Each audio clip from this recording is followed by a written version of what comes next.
Now again, it's IV administered, so you'll not see those 5. If you're witnessing, you won't see 5 syringes, but it is 5 syringes of thiopental sodium that's pushed through the tubing. If for some reason we need to use the backup method, which is the newest part of our execution protocol, if for some reason the team is not able to establish an IV site, or we have to abandon IV drug administration because there comes to be a problem with the IV site, that is when the execution team can discuss with the warden, who would discuss with the director whether it's approved and appropriate to use intramuscular injection. If it is approved to use intramuscular injection, a person who is trained again in the drugs and in intramuscular injection procedures would enter the room and inject the intramuscular drug into one of the large muscles on the inmate. Generally, that would be a thigh, a deltoid, something like that. Again, that injection will contain 10 milligrams of midazolam and 40 milligrams of hydromorphone. Our execution protocol also includes assessment 5 minutes after that intramuscular injection is given. The medically trained person would again enter the room, check for breathing. If the inmate was still breathing, they could give a second injection of 10 milligrams midazolam, 40 milligrams of hydromorphone. If, again, they would assess the inmate 5 minutes later. If another injection was required, it would just be hydromorphone that was given in the 3rd injection. Once the inmate is no longer breathing, you will see the curtains close. At the time the curtain closes, the room checks for any signs of life and pronounces the inmate dead in time of death. After the coroner leaves the room, the curtain reopens and the warden pronounces the time of death. Once the execution is carried out, the media witnesses are escorted out of the witness area, and then the offender's family and the victim's family. The media reconvene in the media center.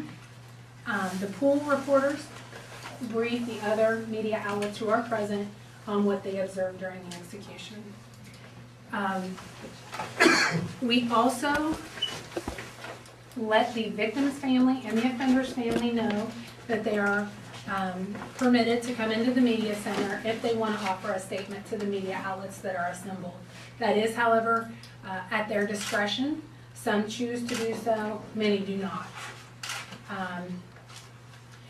Once the pool reporters brief the other media outlets present, we wrap up the day, give the media outlets any time they need to post their stories or send their footage, and then we close the media center. Once the witnesses are escorted out of the room, the inmate's body is placed on a gurney, and it is the inmate's body is disposed of in the manner that he requests. So if he requests a family member to take possession of his body, and the family member is willing to do that, then we have the body removed by the coroner, but it is then turned over to the family to be disposed of at their discretion. If the inmate has no family, decides not to have his family take responsibility for his body, or the family can't afford to do it, then we would make arrangements with a local funeral home to dispose of the body. Are there questions? What's the protocol that the warden would determine whether intramuscular is used or not? What's the criteria? Well, there's not a set, our policy doesn't call for a set number of times to insert an IV line. So there's not after 20 or 40, whatever, 10, 20. If the execution team members feel like they either can't establish a usable IV site, or they're concerned that they could not maintain a usable IV site, they would discuss that with the warden, who would discuss it also with the director, and the decision would be made at that time. But again, one of the changes in the execution protocol is they can establish either one or two IV sites. And if for some reason they either couldn't establish that site or the site became unusable and had to be abandoned, then they could move to the intramuscular backup system. Julie, did you say that when the inmate is here on the table, that it would be easier for him to see the victims? No, his family is here. And so because of the incline, generally he's looking at his family or friends or attorneys or whomever he has designated as his three witnesses. He has to turn his head and make an effort to see the victim's family. So in Ramel Broom's case, was it then established in his holding cell that they couldn't establish? Correct. They were still in the preparation procedures. They actually established a site several times, but when they ran the saline flush to the site, it became unusable, and that was established in that holding cell. He never walked into the execution chamber. What if you're mid-process and you discover that the veins are not usable? Then they can move to the backup system. Even if they've started injecting the first drugs?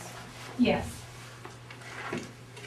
Our policy does speak to that. So if you go back and look at our policy, it does speak to that.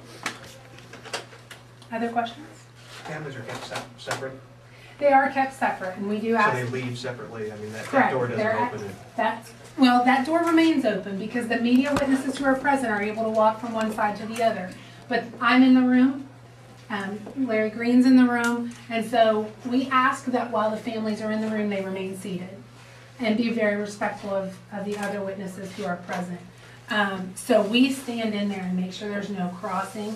In addition, the victims who are present are escorted by staff from our Office of Victim Services who remain with them. And then the offender's family who are here, we stay on that. There is security on the side of the room as well.